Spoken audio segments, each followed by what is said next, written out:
Okay, so welcome back, everybody. It's our first meeting of the year. I think it's going to be a real good year. We got a lot of speakers lined up right through April. Starting out with Mr. Markham. And everything, we talk about here, it's in the newsletter, but I'll just go over a few brief things. I'm supposed to stand close to you so you're in the microphone. Oh, okay, so I'll talk like that. Project Healing Water. We're looking for volunteers. Our last session, we had 18 veterans at the Buffalo VA, and we only had one volunteer working with all those people. So we're looking to get some more guys to come out and help our vets. You don't have to be an expert fly tyer. Some of the guys just like to sit and talk. So, see Ken Kanicki. If you're interested in helping him out, he does it once a month at the Buffalo VA. And it'll be a really good experience for you. I've done it, and it's very rewarding. The next program we do is the Stream Explorers with Jim Jowsey, and it's open for, I see some young people here today. It's the first Saturday of each month at St. John Paul II's Church. Yep, on Lakeview. In Lakeview, New York. He started it back February. It's been really successful. We tie flies. We teach kids to path. We took them down on 18 Mile Creek. We had someone come in from the DEC and do some entomology and bug studies. It was a really good program. It's free. It starts at 9 on a Saturday morning. Yeah, a couple hours. Yep, couple hours. And we even welcome adults. We had adults there. So if you know anybody that's interested in coming, young, old, it's free. Come on down. Let's just see. Oh, and then we're also looking for volunteers. The Rhinestone Woods is doing a program called Day in the Life of the Buffalo Niagara Watershed, and it's on our website, and I believe it's October 3rd, Jim, but it's about from 10 in the morning till 2, and you work with students from the Buffalo area on doing water quality samples and helping them record the data in that. And I guess it's a really good program. They've been doing it a number of years. So if anyone's interested in that, you're welcome. October 5th. Okay, the 5th. What time? 10? 10 to 1. Yep, okay. And it's right, all of the links and everything are on our website if you're interested in helping out. And then finally, I know maybe in the newsletter you guys seen that Scott Cornett was going to be here. That was just a misprint. It was cleared up on Facebook. We got Jim here. Jim and Scott, they're brothers from different mothers. They both work for the DEC. But so Scott will be here in January. And with that, I will turn it over to Mr. Jim Markham. You guys all know him, right? He's the senior DEC biologist. Thank you, Jeff. Lake Erie Fisheries Unit. And he's Mr. Steelhead. Yeah. Take it over. Just wanted to take a second. Yeah. We are recording this because we do upload. Thank you, Jeff. You're welcome. It to our YouTube page, so it's just being recorded.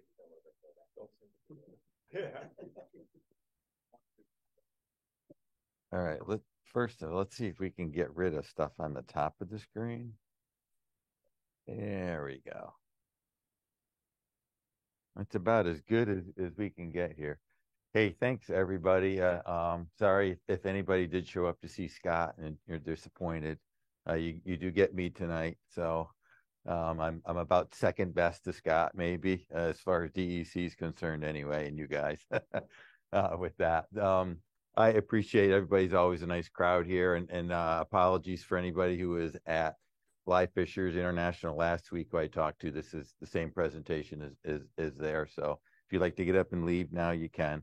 But we'll talk about that, and then hopefully you guys have a bunch of questions afterwards, and I'll stick around as long as you have questions to shoot at me. I'd be happy to answer them.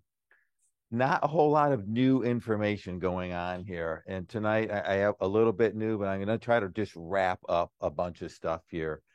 Tonight we have a bunch of stuff that has reports and stuff that's out right now on our DEC website. So anything that you see tonight has something final associated with it, whether it's an angler survey, whether it's a report on stocking things from the Salmon River, some other things like that too. Everything is out in a final form there. So we're just going to kind of put a bow tie and a bunch of stuff here tonight and wrap it up. And it's things that have been going on for probably I've been talking to you for 10 years when these projects started with that. So, oh, you're going to kill me here. No, I'm not going to do that.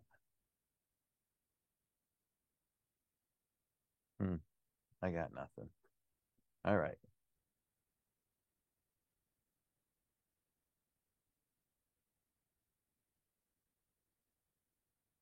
Starting off with a bang here. I got nothing. Yeah, let me do I'm gonna have to do a stop share here and see if we can start all over again. Why don't we try that? It was working, I promise.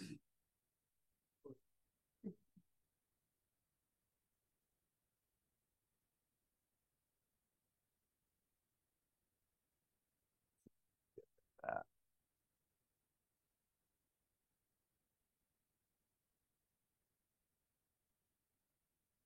That's great, except for this, right?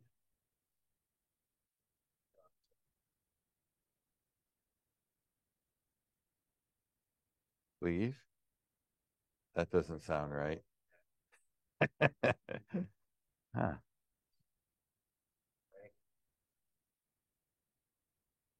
Um, no place to grab it to drag it. I'm not seeing a recording. There. There it goes, kinda. My granddaughter? Whoops. Yeah, need my daughter. One of them.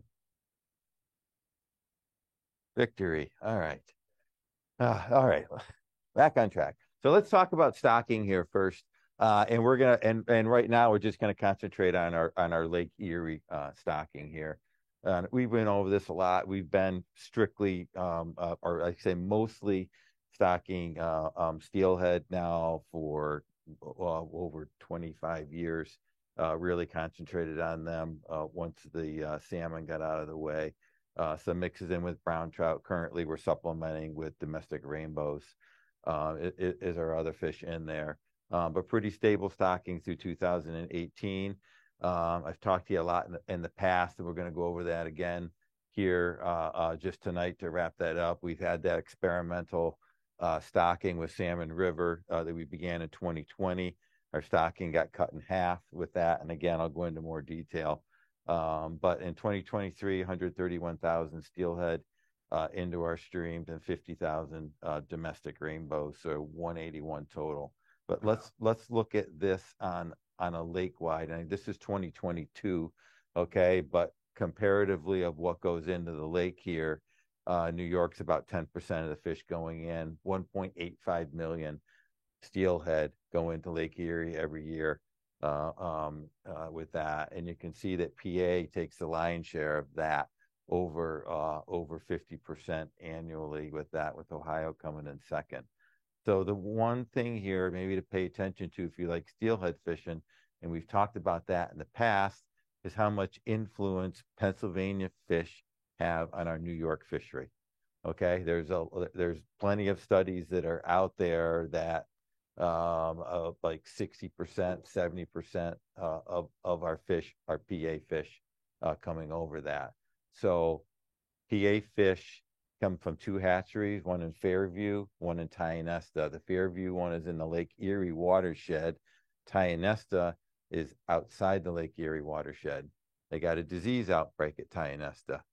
So those fish are going away there. They're going to be in full production mode for 2024, next year stocking. But after that, they are closing that hatchery off because they don't want to bring any diseases from the Lake Erie watershed into their inland fisheries and inland trout streams. Okay, so they're trying to close stuff off, which is exactly what we do in New York. That's why everything here gets raised at the Salmon River in order to keep it in the Great Lakes drainages and not spread stuff to our inland streams. So 2025, they're going to be working off of Fairview alone, which raises about 400,000. So that's obviously a huge decline there. And they are working to try to maintain their full allotment of about 1 million fish. And they're talking about possibly supplementing fish with some Shasta strain, which is a new one that Ohio is getting in right now too, but that is up in the air. That is up in the air. So you're going to want that this has a potential to have an effect on our fishery here because of all the influence that we get out of our PA fish with that too. So what we like to talk about a whole lot, a little bit, is trying to get resiliency in our New York streams, meaning that it's great that we get fish from other jurisdictions, but we should be able to, our fishery should not be relying on PA or Ohio or somebody else's fish. Our fishery should really be mainly built around our own fish with that, and it's not right now. But that's what we've been really working towards with all of these studies that we've done over the last 10 years. I've talked a lot about this. We actually got a publication out of this in 2021 and got that National AFS Award last year with the work that we've done down on Chautauqua Creek with that. And so just some of the research conclusions out of what we did down there. If you recall, some of the larger fish tended to leave left the stream, and those larger fish really over 6 inches. Smaller fish stayed in the creek, moved upstream. Okay, that's a problem when our steelhead that we stock stay in our creeks, and they're there when you get into July and August because we have no water and we have temperatures that are 78 degrees or 80 degrees in our creeks. All right, they don't survive. Yeah, so that 6-inch mark is sort of like that magical mark where those fish seem to go, and that just wasn't from our study. That's in a lot of literature that goes back many years. Those fish that stayed in the creek obviously lost condition over time because it was warm. It just wasn't metabolically great for them if they were even finding food in a creek. And then at the adult stage, those larger fish stocked upstream, detected over 4 times of the smaller group stocked upstream, and even more of the larger and lower fish that were stocked near the mouth. So stocking larger fish upstream, it doesn't have to be far upstream, a couple miles if we can get them, is the way to go, just not right at the mouth. Okay, so that's what we got out of that. Okay, notice the common theme: larger, greater than 6 inches, larger fish. Okay, that is the one thing. Larger fish are good. Okay, so this came out of that study, which we wrapped up in 2019, and then we started in with this alternate project at Salmon River, which started in 2019 for that 2020 stocking. So that's when our stocking got cut in half here. Okay, so one of the things that came out of there, our questions was, okay, we got these fish. Salmon River has a really tough time getting fish to a big size. Is there something that they can do? Okay, can you guys try anything that you can do here and get us a bigger fish?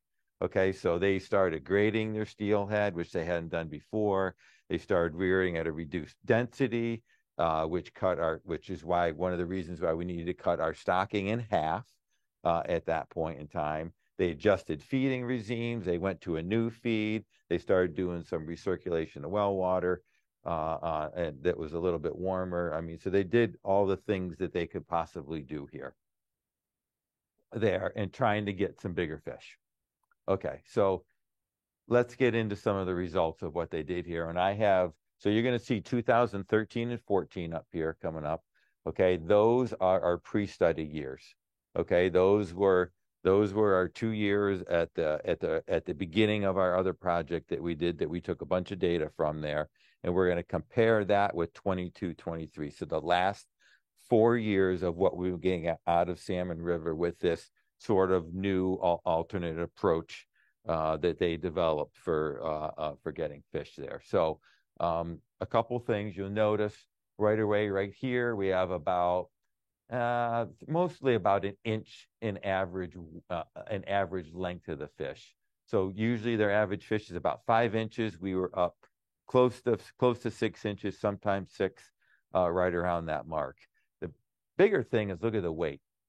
weight, we went from, and those are ounces, so about 0.6 ounces to about a full ounce on average, or even a little bit more. So that's nearly a doubling of weight. And I mean, if you look at the difference here, this is a fish that is 6 inches. That's a fish that's about 5 inches. I mean, there's a huge difference in those two fish. Which one do you think is going to have a better chance of survival? That guy for sure. All right. Remember, these stockfish go in, they've been eating pellets. They don't know what to eat. You know, they have to survive for a little bit of time before they hopefully smolt and go out to the lake. And they have to learn. But if they got no meat on them, that's a problem. You know, so these fish have a much better chance when you get something like that. Of course, not missing its dorsal fin, but we won't talk about that. So the other thing to look at, and that changed and got screwed up, of course, is the average length here. And this is the length range. So this is smallest fish to largest fish in each of these batches. And one thing that you would note is you would think that as we moved along with this, with all these new things there, that we would really start to get some fish that really topped out on that upper end and would get and would be able to get larger with everything there. But it didn't happen at all. All right, our large end up here was pretty much the same, whether it was pre-study or post-study right here. I mean, about the same. It was about 7 inches. All right, flat across the board. And that indicates that we pretty much have a growth ceiling here, that regardless of what is going to happen there, the water quality and water quantity coming out of Salmon River, regardless of what they do, can only produce a fish that gets this big under their best growing conditions. That is about it. Okay. So you mean to put that in perspective, what we're getting for a top end is what Pennsylvania and Ohio are getting for an average size fish. And Michigan gets an average fish of 8 inches. Okay, so that's a huge difference, and that translates directly into survival out in the lake. Okay, I'm sorry, Dave. It's because they actually have enough water, and water that is of the right temperatures. And Salmon River has neither of those, and that is the one thing. Salmon River right now probably raises too many fish for what they have water for. I mean, and that's it. So they're doing the best that they can, but there is limitations on what they are able to produce because of that. And that's a problem. Okay, so these are going to be some really small graphs I'm about to show you, but you don't have to really pay attention to a whole lot, but a couple things here. Just the width of the distribution here, okay? And this line down the middle that I show is the 5-inch mark, okay? And we're going to talk about the 5-inch mark, but that's the 5-inch mark on all the graphs there. And then these ones, the 6 inches and larger, are all going to be in red, okay? So that's kind of like laying out here. So this is the pre-study, 13, 14 of what was produced before.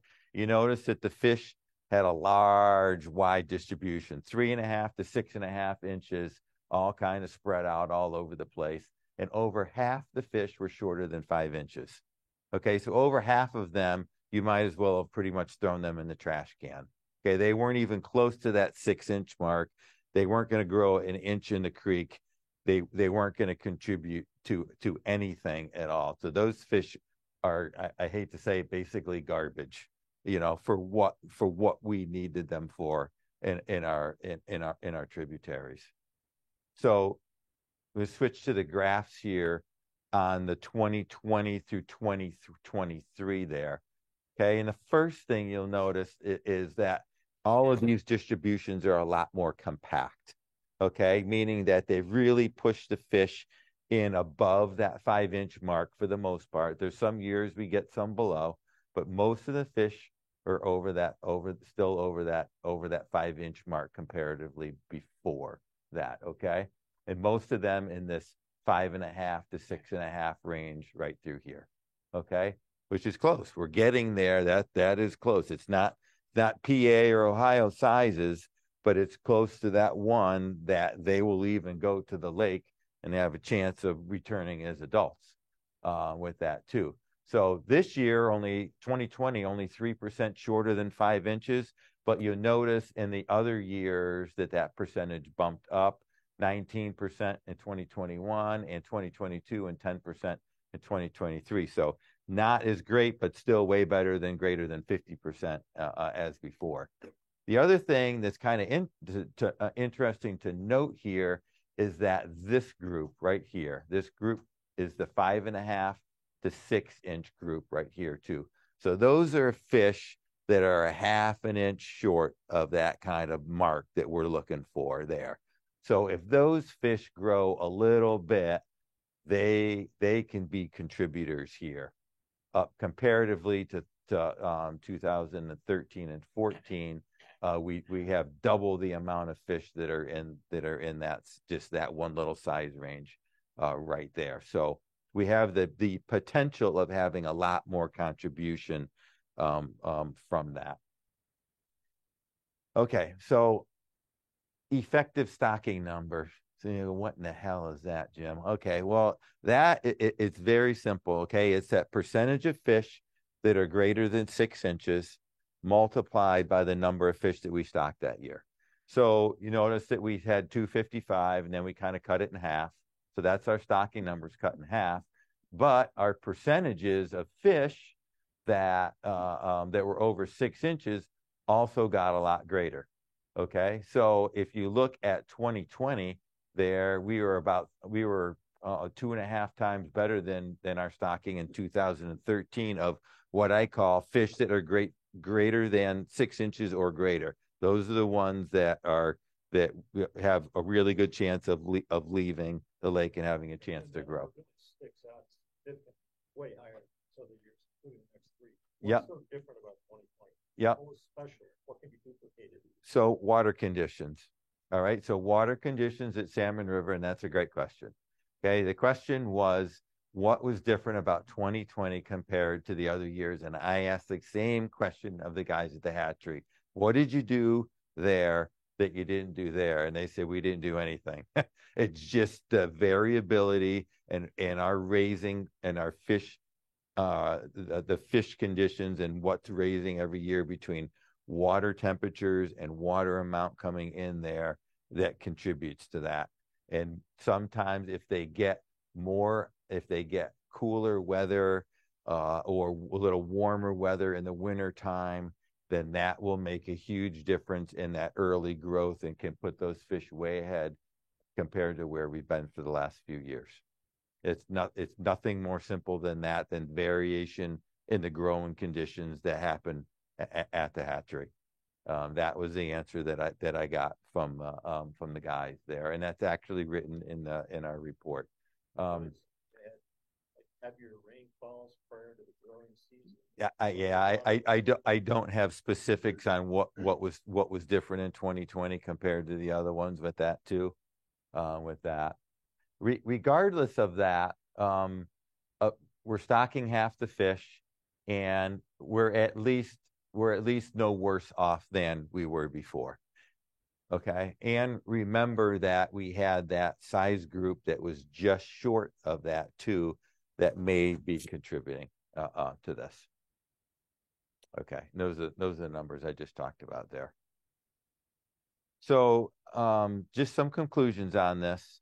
So the rearing techniques were definitely successful. They increased average size. We had a much more consistent size than we did before. We produced comparable effective stocking numbers, and again, that larger pool of fish just shy of the 6 inch mark has a potential of increasing the number of fish that actually left the stream compared to staying in. We did see a decline in the percentage of fish that exceeded the 6 inch size, and that maximum length that I talked about before indicated that we did have a growth ceiling at the hatchery. They could only grow so much. We did recommend in this report that these be incorporated annually, and but we should continue some experimentation to be done, try to figure out the maximum number of fish that we can grow under these conditions here. And again, continue to find solutions that are limiting hatchery capacity and growth. And obviously, we're going to continue monitoring through our angler surveys, which I'm going to talk about next. So let me just stop right here for a sec because I went over a lot. So how about any questions that you have that are something that I confused you with what we just went over? I think you touched on that, but just in general, relatively, what are the average sizes of Pennsylvania and Ohio? So the question is average size of the PA and Ohio fish. Those are they average about 7.5 inches. Average about 7.5 inches. So we're averaging about 6 right now. We're a little less than 6. Yeah, which means that they have some fish that are probably 9 inches in there if you in their distributions, and probably very few that are under 6 inches. Yeah. Yep. Question, So Joe. Closing Tionesta down, PA, right? That And they're moving the. well, closing it down for Lake Erie fish. Yes. Yes. I don't know what's going. I don't think they're closing that hatchery down. Put it that way. Yeah. So they're going to move the fish over to another hatchery. So the question is what's going on over in PA? So let's expand upon that a little, Joe. So they're moving. They're going to be raising fish over at Fairview, which is their other hatchery, and they have $20 million set aside to try to build a new state of the art hatchery. So if they can find a spot to build it, which is the question, which is the $1 million question. And so far they have been unsuccessful at doing that, but they are in the early stages of that too. So the grand plan is that they would keep working out of that Fairview one and doing I don't know what else there to try to make up that $1 million. I don't know how they're going to be able to do that and stay in the Lake Erie watershed, but and then start building a new facility somewhere that can handle all of the Lake Erie stocking, and then Fairview would turn into a brood stock hatchery there. That's sort of their long range plans, but there's a lot there that still has to be determined and how that pans out. Now, are there any, I think I know what the answer is, any idea in New York with building any kind of new hatcheries, or is that just... Any ideas in New York of building a new hatcheries? Not that this guy is privy to, put it that way. I'm not going to tell you. We have a huge there is a bunch of money under one of these acts, and I won't, I'm not going to get the numbers right, but it's somewhere like 60, 70 million, or maybe even a little bit more than that is in for hatchery improvements. What exactly that means or happens, I don't know any of that. But there is going to be money thrown at the hatcheries. Is that going to help Salmon River? In my personal opinion, no, because there's no water. They've been drilling wells and trying to find other sources of water there since I started, and that was 23 years ago now, and they have not gotten any further as far as that goes. They've tried recirculation there, but they can't because they have bad iron deposits. They have iron bacteria in the water, and it pretty much clogs up the recirc. There's just not many options there, so one of the options might be trying to get our fish raised someplace else and relieving some of that pressure on what Salmon River has to raise, and then they could probably do a better job with what water they have with other fish that's available. But we've discussed that. We haven't come up with any solutions with that as well yet.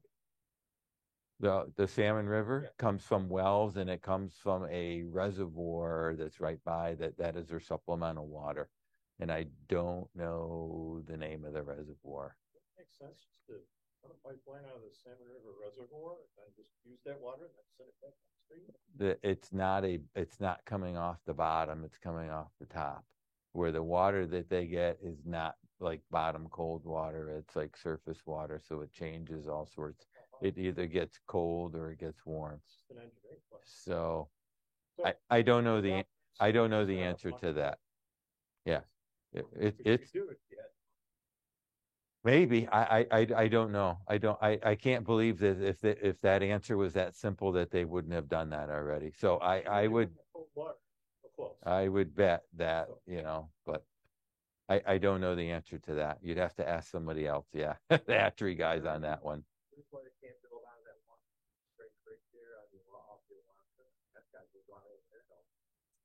Yeah, I don't know the answer to that either. As far I don't know much about the hatcheries there, and I don't know what we have or what might be in the works as far as that goes. I know Randolph is supposed to be getting an upgrade and doing different things there, but I don't know anything else about any of the other ones there. So yeah. Did you have a question in the back?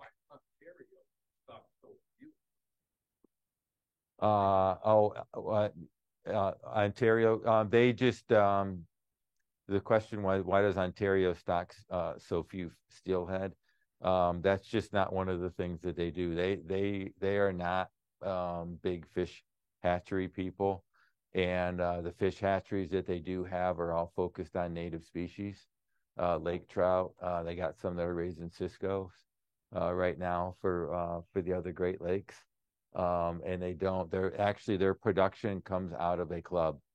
The fish that Ontario stocks comes out of a sportsman's club that they get to raise, and they actually stock them in the lake. Yeah. They reap the benefits of all the other fish coming in there because they do have a charter industry, especially in the Central Basin, that fishes pretty heavily there and has a lot of clientele for steelhead in the summer months over there. But and they do get runs up in their streams as far as that goes. But that's also why you see a lot of Canadians down here fishing as well too, because the fishing's way better down on the South Shore than it is on the North Shore, and they have a lot of stream closures and stuff up there too. So yeah, a lot of weird stuff going on. Yeah. But one more question. Of the 6 inchers who do make it back to the lake, with Lake Erie getting warmer, and that's just going to continue. And for years, I've been reading about the lack of the supply chain of food for the steelhead or maybe any larger fish there. So how are they doing once they get back to the lake in the warmer water but not much food? Okay, so the question is with climate change and the lake getting warmer, how are the steelhead doing once they get out to the lake? So I can't tell you a direct answer for that because we have no measure of what leaves and what comes back, and I mean that's just like a guess there. But I do know out in the lake that our steelhead grow like tremendously fast. And it's because they're still we still have a really good food supply out there that's comprised of a variety of fish species, smelt, emerald shiners. They're eating gobies off the bottom. They're eating mayfly hatches. They're eating all of the midge hatches that happen there. So there's a lot going on and a lot of food still out in the lake for them. We are not. So our walleye are growing slower than they did before.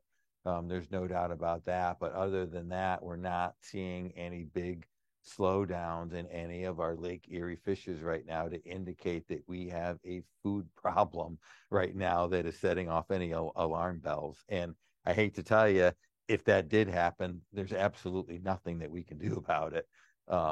With that, but I don't feel that they're food limited out in the lake right now as far as that goes. And the other thing with that is steelhead are terrific omnivores. They will feed on what's plentiful, and they can switch to a lot of different prey resources. Where I'll take lake trout for example, are smelt and gobies. All right, if there's a lot of smelt, they eat smelt. If the smelt numbers are down a little bit, they supplement that with gobies. Those are like the two big things. If those went away, I think lake trout would probably be in trouble. I do. They would have to switch off to something else, and they would eat something else, but they're really focused in on that. When we get a steelhead out in a boat and you cut open that stomach, I've seen like 8 different food items in there. I might have 8 different fish species there and some bugs and some other stuff there. So they're just zipping around, eating all over the place. Now, as far as growth goes, we have not seen any slowdown in growth as far as that goes. And I think that fish out in the lake can probably grow more than what you could raise them in a hatchery. And the reason I say that, when we did that study over on Chautauqua Creek, all those fish were clipped. So after the first year, we were starting to look for adults in that second year. And I had a unique clip on one of those larger fish that we stocked that we shocked upstream. And we stocked in April, and we caught that fish in April. So that fish had been out in the lake for a year, and it was 24 inches long.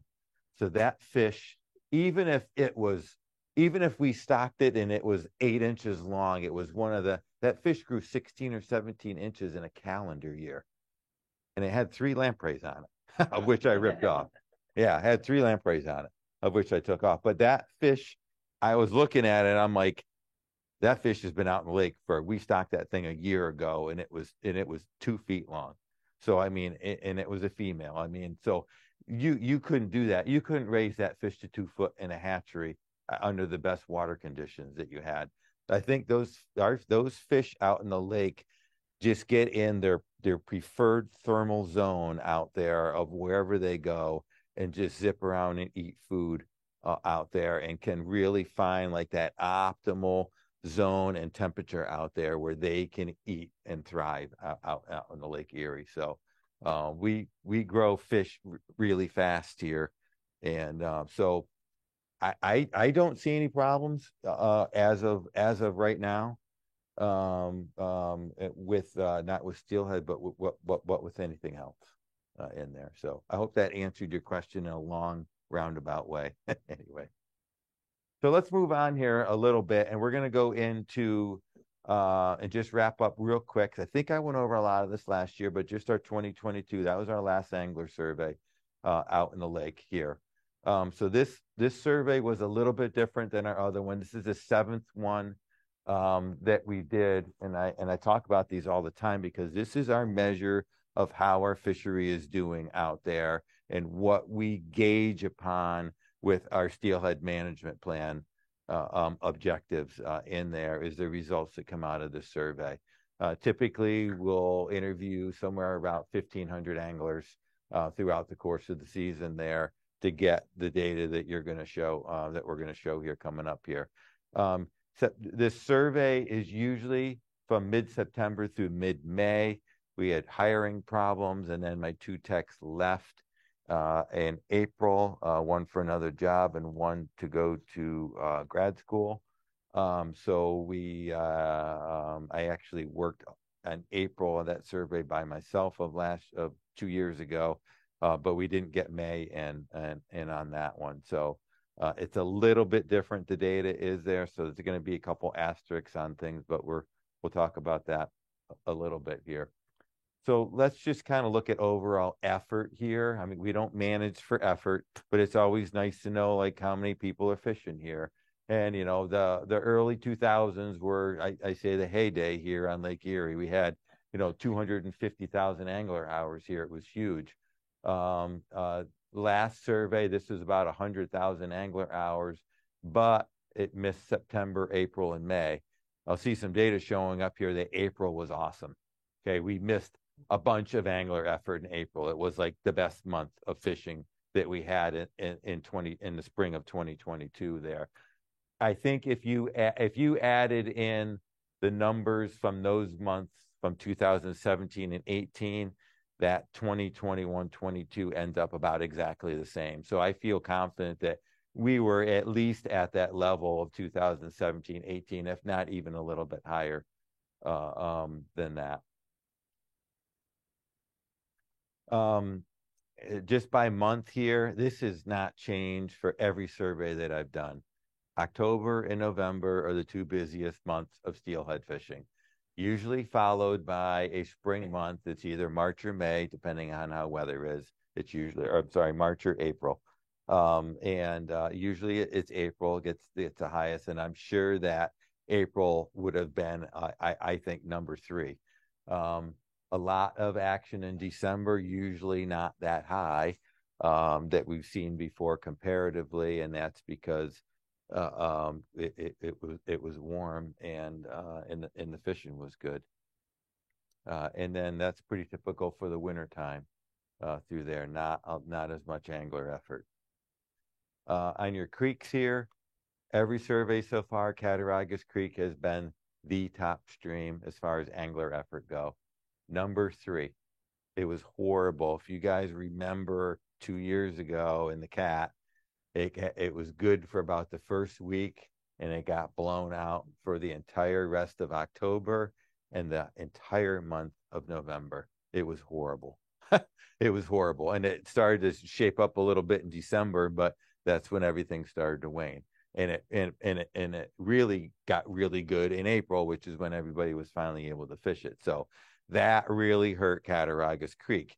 When the Cat's bad, though, what happens is that everybody goes to other streams. 18 Mile was the big winner as far as effort goes in Chautauqua. As far as that goes, 18 Mile had a lot of fish, had a lot of anglers. It was pretty packed. It was pretty packed. Okay, so let's look at what we do manage by, and that's our catch rates. Okay, so our management plan goal is 0.33 fish an hour. So that's roughly a fish every 3 hours. Okay, that's really high. That's our goal, is a fish every 3 hours. If you compared to Lake Ontario streams or out west or a lot of the other Great Lakes there, no one is even close to what our management goal is, let alone with what we're fishing at.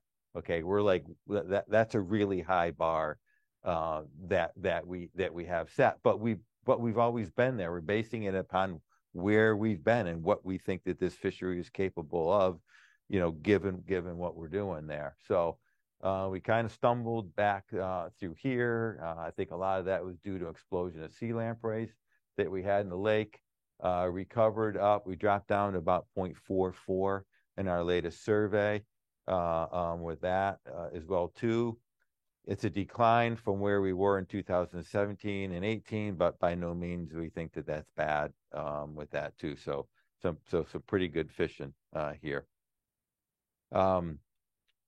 Look at, I'm not going to talk a lot about harvest rates here, but you notice that that's in the light blue bar on the bottom. We had a 93% release rate. So this fishery continues to really, it's mainly a catch and release fishery. It is. There's just not a whole lot of harvest that goes on overall in this fishery. So one thing here, so October of that year, really low. Creeks were loaded with fish, and the creeks, except for Cattaraugus Creek, which was bad because they got blown out, but all the other creeks were low and clear.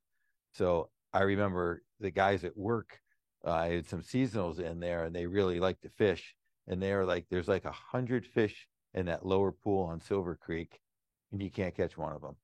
I mean, so the creeks, all of the creeks had a ton of fish in them, but because the water dropped out and it was so low and clear, that those fish were just watching everything drift by like that too there. And it wasn't until it started mucking up a little bit and cooled down that it really turned on. So October, to me, I was kind of surprised, but because there was a lot of fish in the creek, but there wasn't a lot of people catching fish in the creek.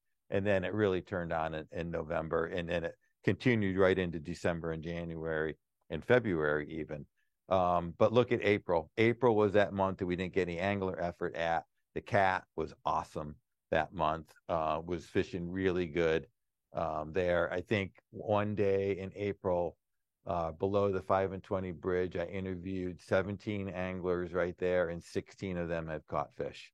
And the one guy that didn't was not happy because everybody was catching fish around him, and he wasn't getting any. But it was like I was just talking to people, and they were catching fish, and it was really, really good. We had a really good stretch there where it was really good, and it reflected that in the catch rates. And 18 Mile, a bunch of other creeks were really good in April. We had an excellent April of that year. Unfortunately, we just didn't get any angler effort to match that. Okay, look at your favorite creeks here. So just a couple things to point out. 18 Mile, the most fished creek, had the lowest catch rate. That's probably not unusual because you had a lot of people there, and you probably get people there that maybe don't fish and know there's a lot of fish there. Buddies tell them to go there. Go there, there's a bunch there. And I don't know if that had anything to do with it or not, but there. Chautauqua Creek at 0.59 fish an hour, so really good. But if you just look at everything overall here, something there that I'm super happy with, and it's pretty much even across the board. Okay, there's no like one creek that's really awesome or another one that really stinks. They're all good, and it kind of goes like, I can go to just about any creek that I want to go to, and the fishing is just going to be about the same. It's all going to be good fishing everywhere I go, and that to me is really something that we've thought about and strive for. And I think it has to do a lot with our stocking here. And this is a really good example. If you look at where we've been, this is all of our different, these are our 7 major stock streams here that we got going on here. But look at where we were early. Ton of variation in these early surveys. Okay. I mean, Chautauqua and Canada Way were like blowing the drawers off everything back then. There, and then you had Buffalo here and 18 Mile, which stunk. They were horrible. And so I mean, why would you not go over here when you're catching over a fish an hour?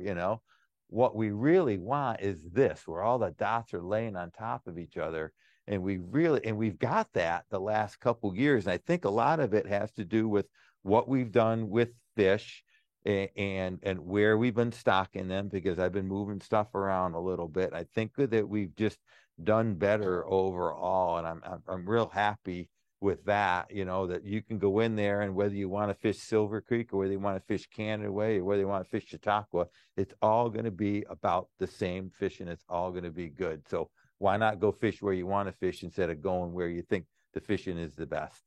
With that. So that is something that we're going to continue to pay attention to as future creel surveys come on, and hopefully we continue with all those streams kind of bunched up and at a good level that they're at. But that's something that kind of struck me a little bit there that I'm actually quite happy with. Looking at things on the whole on Lake Erie, where are we? So this is. I get people all the time that say, man, you should have been back here back in the 80s. No, the fishing was awesome. I don't know. I think the fishing sucked. It was 0.1 fish an hour. Comparatively to where we are now, it wasn't good at all. But they continue to say that was the heyday here. This was the heyday. Was back in the early 2000s at 0.6 fish an hour. We had a decline through here, and now we're back up at about a little over 0.5, over the last 2 surveys on average here. But one other thing to notice is, these are from different creel surveys in different jurisdictions, Ohio, PA, and then New York. And we do the most out of all these, but regardless, they all fall about in the same. Okay, the PA streams, regardless of how many fish, are fishing just about the same as the New York fish streams, which are fishing about the same as the Ohio streams.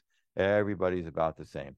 Ohio has, by the way, 2 back-to-back creel survey years coming up this year and next year, and they're going to match us next year. So we'll have comparative numbers with them coming in there, and that'll be kind of interesting with that too. And they're going to do a very, very similar survey to the way that we conduct ours over here, because I've been helping them build that. And so that's going to be kind of interesting to see when those results come in from that of how things compare between their streams and the New York streams in a few years.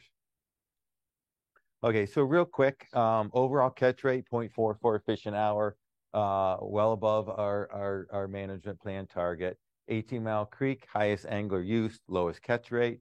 Not a terrible catch rate, but the lowest. Cattaraugus Creek, low angler use due to poor fall stream conditions. We had really consistent catch rates across all the sample streams and a continued high release rate, which I think is probably really helping our fishery out here. Quick story here. You're like, man, that is an ugly steelhead. Why are you showing that? That is the first fish that guy ever caught. And I happened to be right there to interview him when he caught it. And so those are some nice things there, you know, when you know, you get people yelling at you on the phone and a lot of stuff like that. And then you get some moments like that too.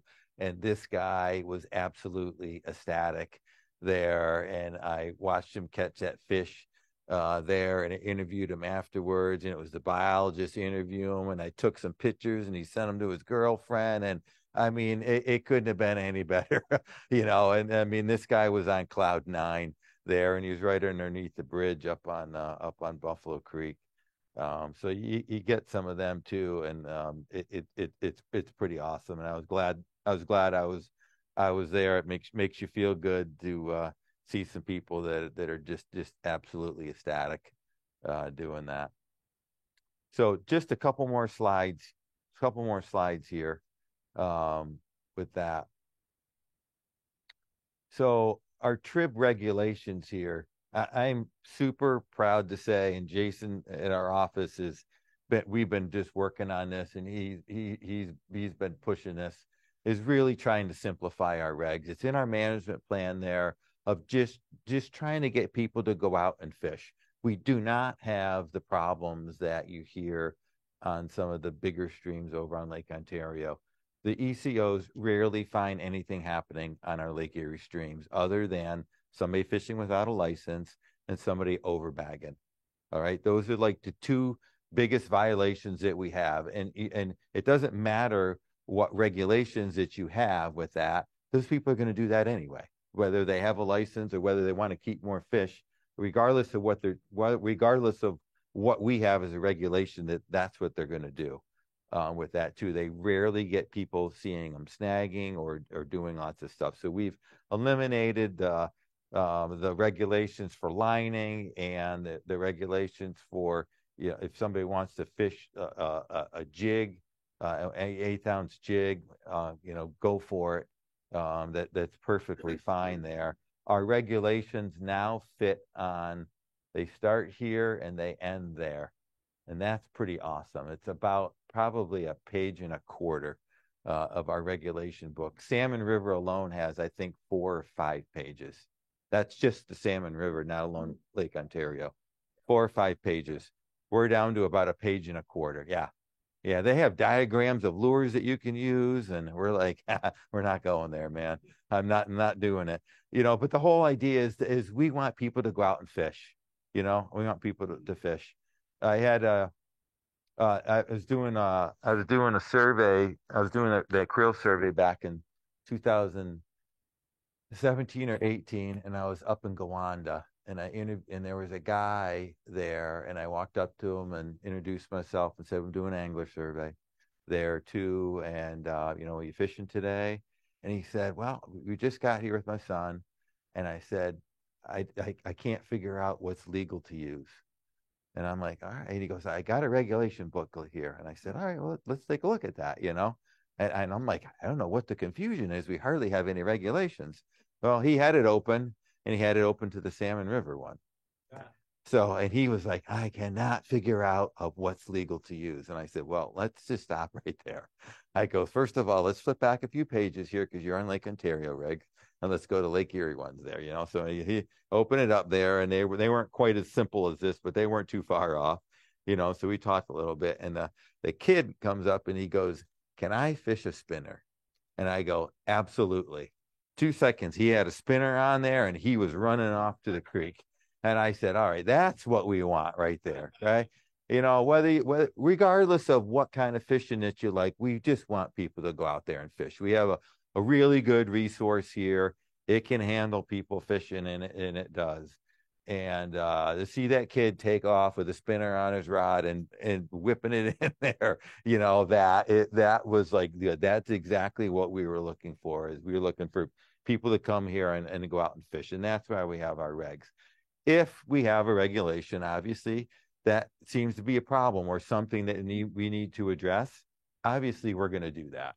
But until we see evidence of that, we're going to try to keep things as simple as possible there and let people go out and enjoy themselves and hopefully catch some steelhead here. This was a seasonal that was at our office last year. He's now in grad school up at Stevens Point in Wisconsin there, but Walnut Creek, that's a horse there. That's a pretty big fish. I hate to even mention this, bring it up, but I feel like I'm obligated to after, let's see, 15, 16, maybe 17 years now. I think I probably talked to you guys about this. Yeah, so I feel like it's an obligation for me to throw a slide in on Springville Dam, but there is no movement on it right now. The price tag is over 20 million. In all honesty, that's not happening for that price. All right, the Glypher project that this project is under is a maximum ceiling of 10 million. We're already over double that. So it can't even happen under that code right now unless New York ponies up that extra $10 million that it's over, and that's not happening. I can tell you that that's not happening. That money is just not there. So I honestly, I don't have anything else to offer with this at this point, huh? The good news is that you don't have to spend any time redoing the slide. You can just keep using the same one. You're right. The original cost for a long time, it started a little bit less, what was $7.5 million, and that which we still thought was pretty expensive. And it was $7.5 million for a long time, and then it went to 10 and 12 real fast, and then it was at 15, and then it was over 20. So it escalated a lot with some things, but there's a lot of things going on there, mainly the cost, but there's also the gravel behind and letting that gravel loose, and there's properties down below which they're afraid are going to be negatively affected by the gravel there coming over. So it's more than just simple money. There's a lot of other things that have to be worked through with this project. The good news is that someday it's going to fall down. Now that someday, I don't know when that someday is going to be, but someday it will probably fall down would be my guess. It is over 100 years old. So, but that probably is not great either if it fell down, because that would probably be, yeah. Then there'd be no control over stuff. Yeah. Anyway, so that, I don't have anything else to offer with that one. I think I mentioned this last year, but this was a purchase there from the Chautauqua Watershed Conservancy that is now final. They have bought the west side of the mouth of Chautauqua Creek from the lake up to Route 5 is now protected there and under the Conservancy. It was either they were going to buy it or they were going to sell to somebody who was going to build condominiums on it. There, it's a super unique property. They have some ecologists that work down at the Conservancy there, and they found some like rare salamanders and flowers and different unique little ecosystems there that are in some marsh and wetlands areas on there. So it's a really cool property. But what is cooler is that it's now protected and be open for fishing. So both sides of that creek, from Route 5 down to the mouth, are now open game for fishing from now until forever with that too. So that's like really, really good news with that too. And that they did a really great job raising money for that in order to purchase that property down there. Say west side, run to it comes out of the lake and flows to the south. Or I'm sorry, the lake flows north. The lake flows north, But if you're at the Route 5 bridge, you're going to be and looking towards the lake. You're looking north.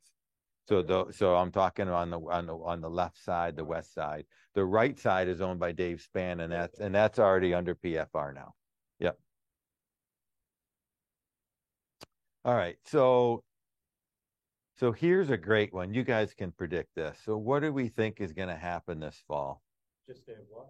Yeah. Right. So I mean, if it's wet, we usually have a lot of fish in already now. Man, it's dry as a bone. I was on the way up here tonight, and there's some creeks that I went over, and they had like no water in them, like at all. I was like, wow. I mean, there is like nothing going on there except for the cat, So the cat. There's guys fishing the cat. I'm sure that there's steel in the cat. I don't know numbers or anything else, whether there's good numbers or not. I'm thinking a good rain, a little cold rain, and it's going to be jammed. And I think the other creeks are too, if that can happen. But man, it is dry right now, and the forecast isn't for rain really for at least another week. Temperatures are supposed to be in the upper 60s or 70s for the next week. Honestly, I think October is gonna start off slow, and that's usually we have good fishing starting October, but they're not coming in when the lake is still 70 degrees right now on the surface, and we just need some rain and we need some cooler weather in order for that to happen. So October will pick up later. I think November is going to be your better fishing month, and as long as the weather holds, that should run right into December. I think that it'll run into December, depending, unless we get snow and everything goes to heck in a handbag here. But it may be November and December might be really big months this year. So just something to keep in mind with that too. Regardless, October and November, that seems to be when everybody fishes. We've had the last 2 years, I've had a lot of reports from anglers, and last year a lot from the guides, especially there, of calling up and saying, man, not only are we seeing really good numbers of fish, they're like the biggest fish that I can remember catching on average. A lot of 28-inch, 30-inch fish, really, really big fish on a Lake Erie standard basis there with that too. So why is that? I have no definitive answer for that. I'd like to think that it was something that we're doing, but I can't prove that with that. Hopefully it's stocking stuff. Maybe it's some of the domestics that we've been putting in there, but that seems to be the case. And I see no reason that we should not continue that this year, that there should be some really big fish that are going to be coming in this year. Chuck. With that size thing, is that a lake wide thing or? Yeah. No. PA in Ohio. We're seeing the same things too.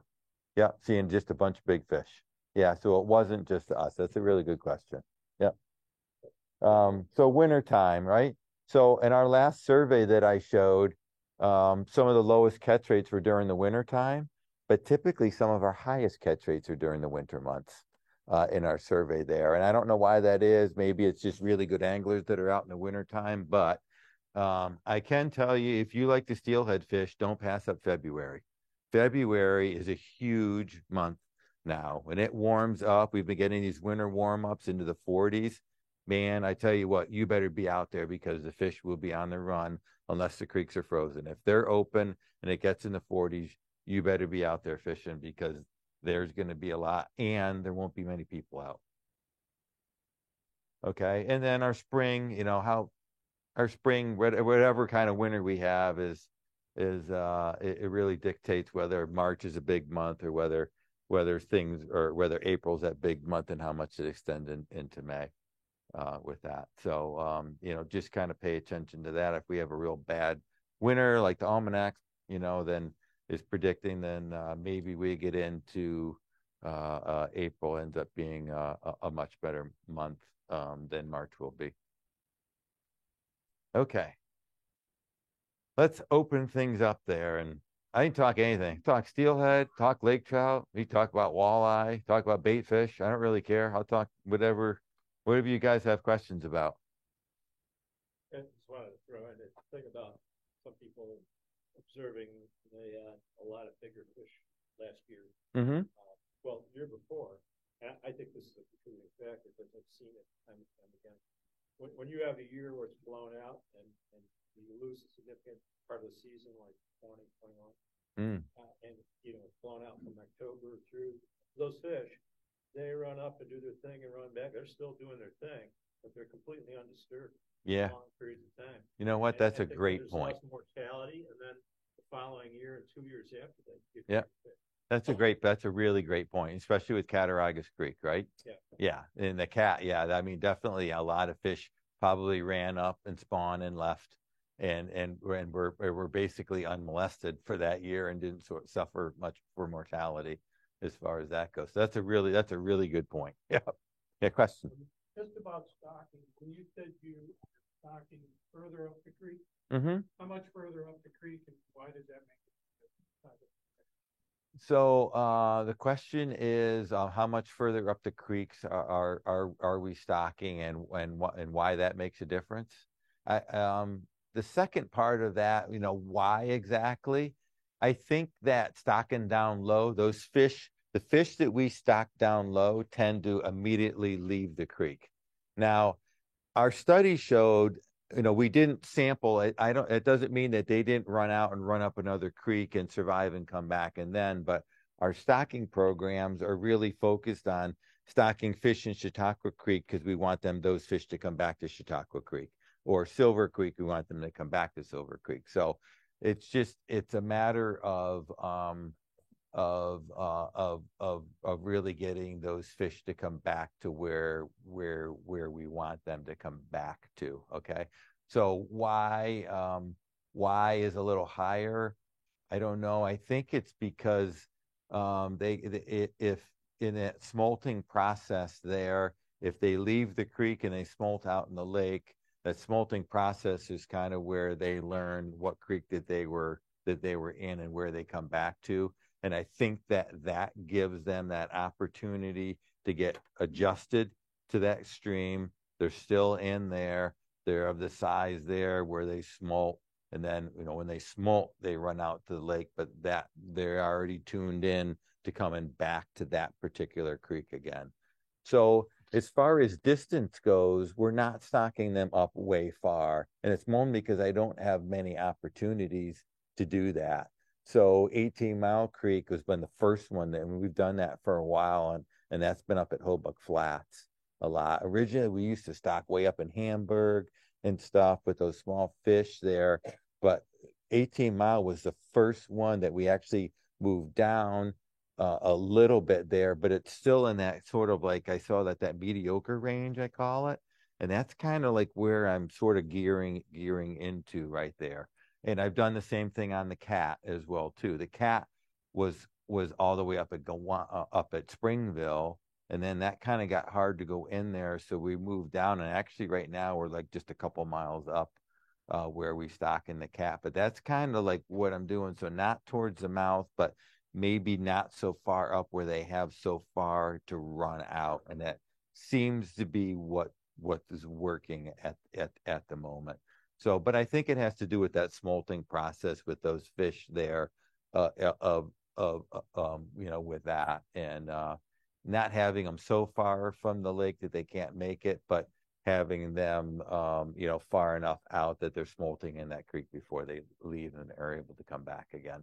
If you say a couple miles up on the cat, though, what's the res? You stock on the res? We have stocked on the reservation before, but I mean, it's just in Cattaraugus Creek.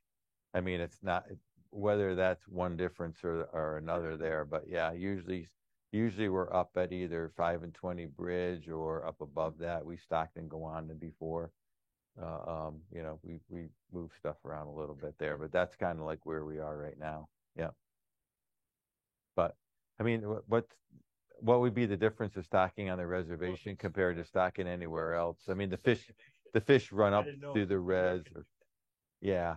Well, we're stocking on, I mean, those fish are running up through, we have done that before. We don't do that all the time, but we have done that before. The fish aren't proprietary to the reservation if we stock them there. Yeah. Yeah, yep, yeah, absolutely. Oh, they love that. Well, they're all for anglers buying licenses and fishing on the reservation. They do. Yes, they do some brook trout. Oh, on the Cattaraugus? Huh.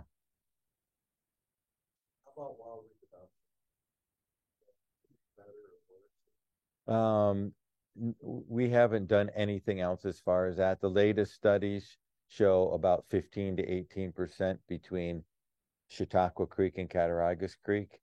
Other than that, pretty low numbers, if anything at all. Those are our two biggest producers, all right, are Chautauqua Creek up in the gorge. You can go up there and catch plenty of holdovers, plenty of fish up through there. And then obviously the tribs on Cattaraugus Creek, with that. So so say that again.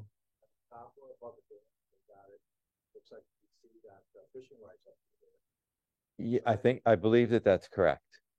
Yeah, I believe that you can fish up through a lot of the gorge and into the state forest there. There is some areas way up that are kind of off right now, but you do have state forest. There is up there. The problem is getting in there. It's a tough walk getting down there, but you can fish there. And I've seen one of the pictures there from that I just had up here.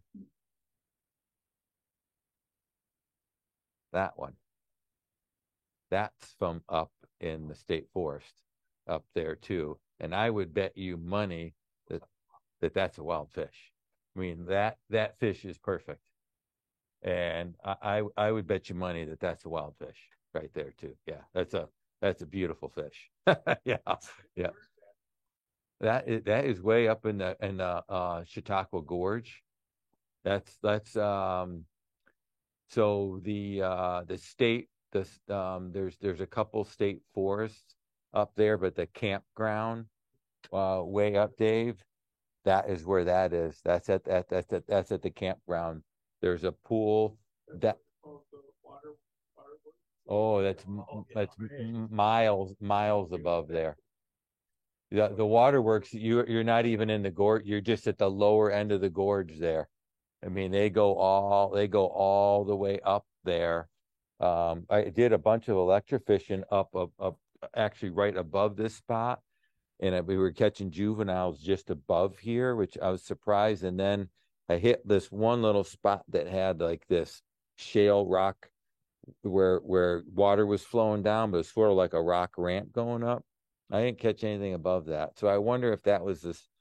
Just I didn't seem like I know that adults could get over that, but maybe they just ran out of gas, from going up in the gorge. I don't know, but you go down below that, and we catch a lot of there's a lot of production up in that area. You can go up there and catch a bunch of juvenile steelheads, and when the water's cold enough with a canopy up there, you get holdovers. We were catching fish 10 inches. They were resident rainbows up in that gorge area up there. No, well, I'm saying some of those didn't run out. Some of those I think had just become residents at that point. They weren't. I think other ones there were. I mean, when we were doing our study on Chautauqua Creek, we were getting wild fish that were smolted coming out, and you could pick them out of the crowd. I got to the point I was like, "That's a wild fish," and there's another wild fish there. They just once you started looking at them, their head structure was completely different than our stocked fish, and they were fins, and they were usually like really chrome. They were on their way out to the lake. There is no doubt that they were, and we just happened to catch them there too. And then I was starting to pick up adults too, where you could see that same thing that we were seeing in the juveniles. When I was looking at a lot of fish, you could pick them out. So I mean, there is wild fish running up that creek. Up through there, and they look different. If you know if you saw enough of them there, you go like, oh yeah, I know what I'm looking for. So yeah. Are you still seeing I thought, if my memory serves me correct, you were seeing 70 to 80% of fish coming in from Ohio and Pennsylvania into our streams at one time? We were when there was a study. So the question is a percentage of fish coming in from Ohio and Pennsylvania there. Now we haven't done anything with that recently, Joe, as far as looking at what that is. At some point, if we do something, if we can do something a little different with our stocking and thinks that we're getting a better product in and upping the numbers, and that would be interesting to look at that again and see if we're able to change that with what we've done. Yeah. But that was exactly right.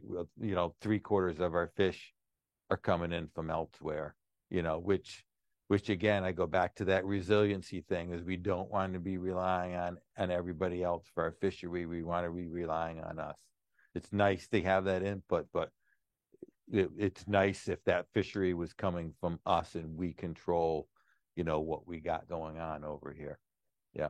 So on that same line, because my question was going to be, how is Pennsylvania feeling so terribly? I mean, they're not getting the return on their own streams then. Well, Pennsylvania, so the question is, why was Pennsylvania failing so miserably as far as getting returns? So there's a couple facets to that question there. And the first one is actually goes to the study that we did, and they looked at our results, because Pennsylvania was basically stocking at the mouths of all of their creeks. And they started moving their stocking upstream based on our results in order to try to improve their returns of their fish coming back into their creek. So that was maybe a backfire on us, but I don't think that it affected. But that is one of the reasons there. And then the other thing is they stock so many fish that they were just outrunning there. I would know when Pennsylvania stocked 20 Mile Creek, because they would run out of 20 Mile Creek and run up Chautauqua Creek. And the people like, oh, you stock Chautauqua Creek. We're like, no, we're not stocking for another couple of weeks. Like, oh, well, there's a load of 8-inch steelhead down there. We're like, PA stocked. PA stocked, and they run out and they run down the lake, and then they come in. Chuck? Well, we've talked about that a couple of times. Yes, we have. Hey, Pennsylvania just stopped because you get these 6-inch fish, but I'd see them in Buffalo Creek. Yeah. Oh, yeah. And is there a chance that those fish were coming in and then smolting in our creek? Absolutely. Yeah. I think that's exactly what's happening. They were stocked, and they were running in and smolting, and then they were get that kind of return. And then they're coming back to our creeks. Yeah, I think that as well too. But you get some straying anyway, right? Oh, yeah. I mean, there's just that's what even the West Coast. I mean, that's what rainbow trout. That's what steelhead do. That's what I said. They just stray. I mean, and that's how they spread. You know, I mean that's one of the things that they do. Yeah. People know they were all the way from the Arctic Circle to central Mexico, and they didn't start in all those creeks. Yeah. I read a study one time that said that 15% of steelhead miss the Columbia River. That's a big float of mist to go up some other creek. Yeah.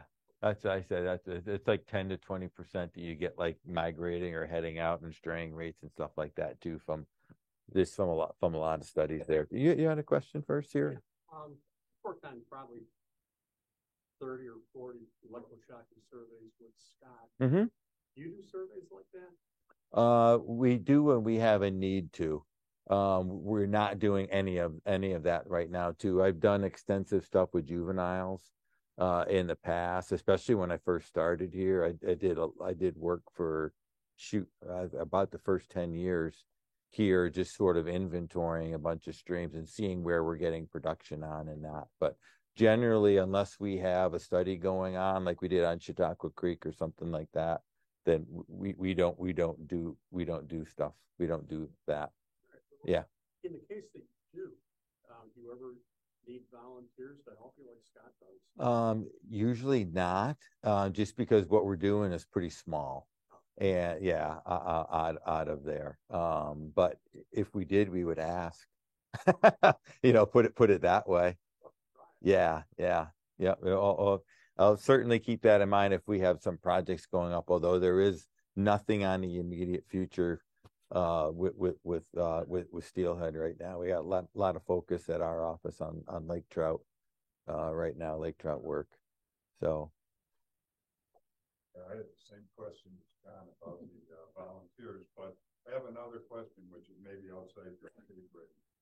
Is there any effort to get any PFR rights on the Erie County Bank from Springville down to the state line, or done with the state line?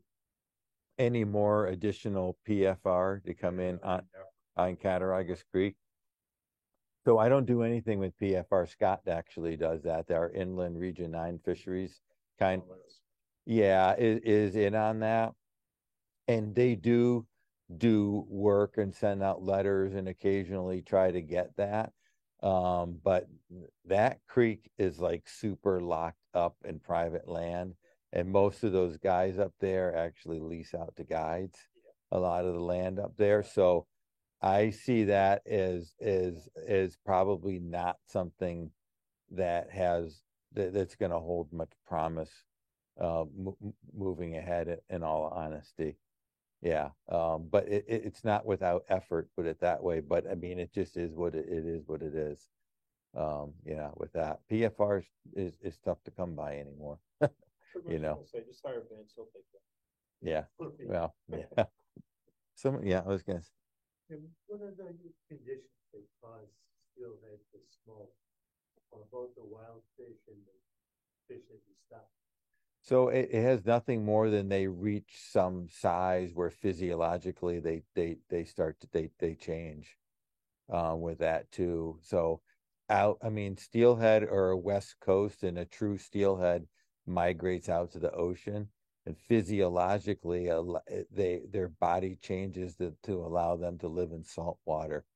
But it's really it's that outward migration. So the Great Lakes act the same as an ocean. It's a big body of water, and although they have that ability to live in salt water, it's just the same of moving out into the Great Lakes at that point. But it's actual physical change in that fish and physical appearance. All those things change. Based on the time of year,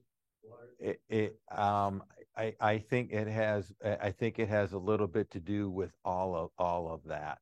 I don't think that like it has to do with they have to reach some like physical stature and size, and it seems like that for them that 6-inch mark is sort of like the benchmark and lots of studies that said that they need to hit that 6-inch mark in order to smolt. But I think that probably there is other factors that go into that. I'm not quite sure. But if you get a fish, like you don't see a steelhead smolting that might hit 6 inches in October or the fall. It just doesn't happen. It seems to be like a spring thing there, spring and early, maybe even early summer there. And then that seems to be like that window there where it has to be, and then it's done. So I guess I don't understand all those mechanisms that go into that as far as that goes, but it definitely has to do with size, and I'm sure there's some other things that go into that as well too. Yeah, but it is a actual physical change with there.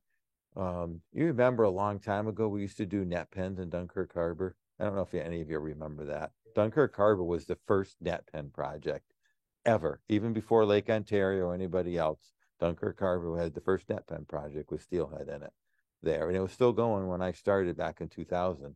And it ran for a couple years, and then they had some trouble, like 2 years in a row, and the club that was down there was sort of failing in membership, and they said we're done with that too. And actually, the net pens went up to the Buffalo River Project here. They bought them, so that worked out. But there was a year down there that in Dunkirk Harbor.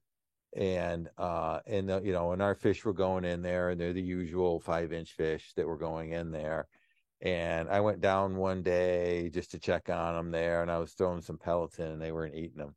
at all. Those fish were swimming around, and I was like, man, what's going on? Well, you could see this fish down there flashing already, and I was like, man, these fish look like they smolted already, or on the verge of smolting. And I stuck a net in there, and holy cow, they were all chrome as you could believe. And the emerald shiners had gotten into the pen. And those things had wanted nothing more to do with any of those pellets coming from the top. They were annihilating all those emerald shiners that were swimming into the net. And they grew so quick right then, and they all smolted just like that too. And they were crazy. It was like a totally different fish than what we stocked in there, which was like, yeah, around there. They were like, wow. I mean, they were like, I was just like, wow. I could not believe like what a physical difference there was in that fish there. And I thought, man, that, you put that in the water now, and it's going to be hard for something else to eat it, because it was just insane. They weren't just swimming around. They were just crazy. And I think that's probably has to do with why they survive and why they grow so well there. They're just full of energy, and they eat all the time. So they turn into teenagers. Yeah, well, yeah. Yeah, or 22-year-olds. Yeah. Which I have now. Yeah, likes to eat. Any more questions? Shoot. This is real simple. Okay, sometimes after Quaker meeting, I'll head south on 240, and there's a new bridge where 240 crosses the Cat, and the old bridge is like just a walkway. I'll sometimes, on the far side, I'll come down with a rod and, throw stuff in. Last summer, I saw people actually swimming. So this is not on the map. Do you have any comments? Or just No, I don't. Is that upstream? Trying to think of. Oh. I gotta look at my map again. Oh, okay. So that's up there. You're gonna have to ask Scott that question. Up there. That's okay. That's what I thought it was. But I would bet that Scott would know what's going on there as far as that goes. With that too. So I don't know when the last time those maps have been updated either. So maybe something has changed on them as well too. Yeah. Yeah. If it's PFR, it may show on the website, not on the like the PFR section of the website, but the new info locator, the new updated interactive map. I know there's public parking. You pull off the 240, and then you go to the parking lot, and you walk down across the old bridge. I have no idea if it's. I've been up there a lot. Where's the 240? Nobody bothers. You know where the 240 is? No, it's on a map because of the new. Okay. The new internet. Yeah. We'll get rid of eggs and bait. You can put like one fish limit out there. I'm going to say no to both of them. So the question was eggs for bait and then a one fish limit here. Those are good. Nobody's been on the one fish limit here in a while. I'm going to throw some data at you though, and you're going to hate me. But I've looked at that before. Yeah. Fish out of boat. I always have to say something to the guy. Yeah, it is legal, and people do. They do eat them there.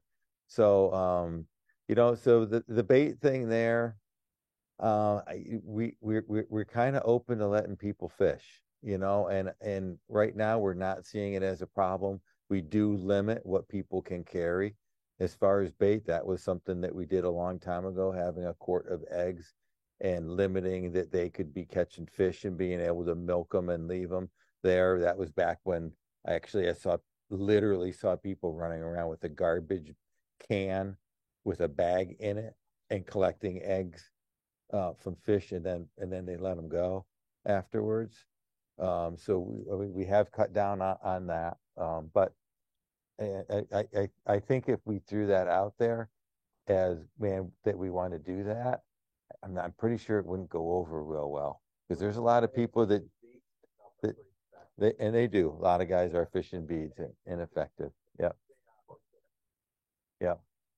So the one fish limit is an interesting one because there's been a lot of that over the years here, and we thought of that a long time ago. The second creel survey that we ran in 2004 and 5, we actually asked that question there. We asked, or maybe it was the first one, but it was one of those first ones there.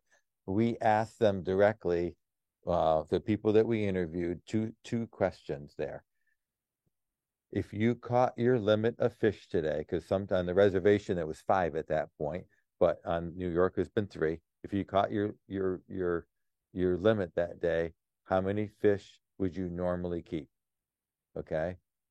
And then the second question was, what would you like the creel limit to be? Okay. So the vast majority of people, even if they caught 3 or more steelhead, their limit for the day would have kept 0 or 1. Okay. Most people did not keep fish. The majority of people did not wanted that ability to keep 3 fish kept. So people didn't keep fish, but they didn't want us to take away their ability to keep 3 in case they wanted to. It was really interesting.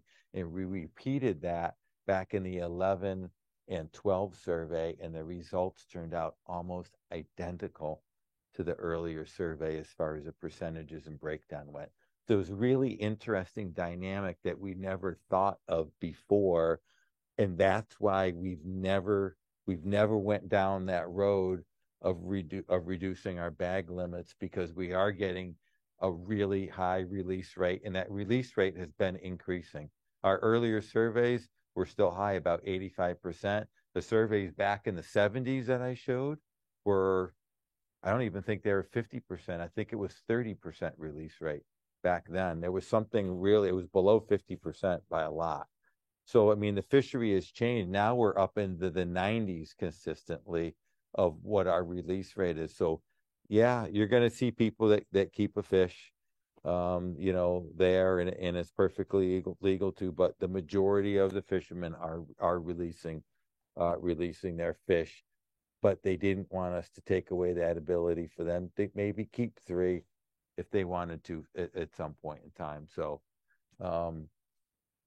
at this point, as long as unless we see the need to change that because we aren't meeting our fishery objectives, that would be something that we would consider at that point in time. If we weren't meeting our objectives, then maybe that's some way to try to boost that fishery to meet our objectives again.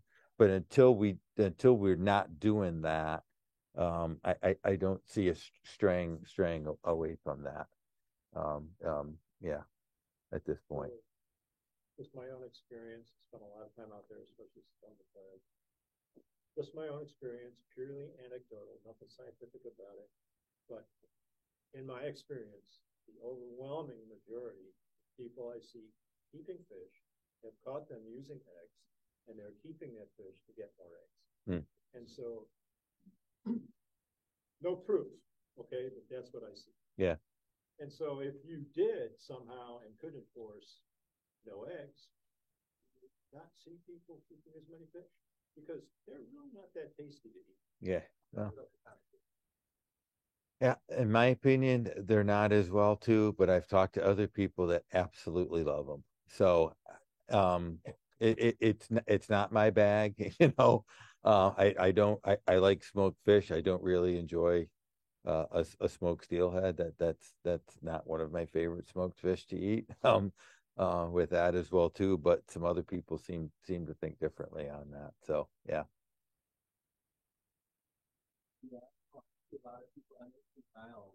I hardly ever see anybody keep fish except me, because I love eating. A lot of people use eggs down here, and they just let them go. Yeah. I don't know why. They are stocked. And that you do need to keep that in mind. I mean, the fishery runs on stocking. Yes, we have some wild reproduction. If we didn't stock, the fishery would be nowhere near of what it is there. And it is a stocked resource, and we do allow harvest limits on that. So, and it's okay, and you know, because of that. You know, and that's one of the reasons there, exactly what you said. We're not. I ran some numbers of some of the Creel ones and said, okay, you know, if we went down from 3 to 1, okay, the number of people that we had that were over, that kept more than one fish, and it was maybe a few thousand fish that we would be saving. I mean, that's not a lot of fish in the whole scheme of things that would actually be back in the creek from those people keeping them. I mean, I realize we think that that's a lot, but it's really not. Every one of these creeks are getting thousands of fish in them running every year. If they aren't harvested, how many years have they got? How many years they live? Lake Erie, not as long. So we haven't done a lot of aging of steelhead, but we did do a big study lake-wide back in the late 2000s, and the oldest fish that we got was age 7. So, but the majority of our fish are crapping out by age 3. All right, and that's because it's hard. It's hard, you know. The males are sometimes up in the creeks for 4 or 5 months at a time. Up in there too. I've seen males up in the creeks with bones sticking out of their sides. That fish is not living. I don't care what it eats when it goes to the lake. It's not making it. Yeah, that would be one to harvest, right? Yeah. I mean, they literally are staying up in the creeks and physically deteriorating until they die. And that's not all of them.